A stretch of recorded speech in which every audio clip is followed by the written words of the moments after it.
Ini burgonya sudah matang. Cantik sekali. Ini kuahnya ya. Oh, burgo itu ya salah satu varian makanan wong Palembang yang rasanya lemak nian.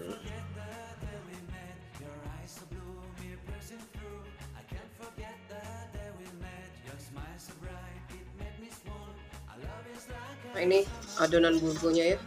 Isikan ke dalam katakan seperti ini ya. Nih. Lalu kita kukus. Ini burgonya sudah matang. Tuh ya.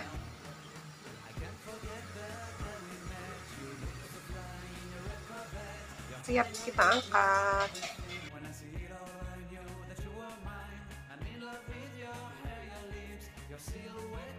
Nih.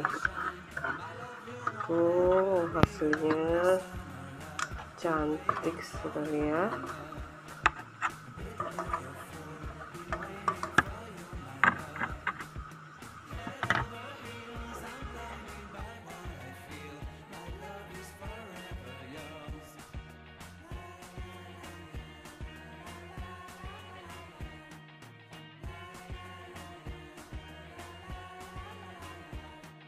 You have my heart, you have my soul, you have my whole, you have my control. Love me tender.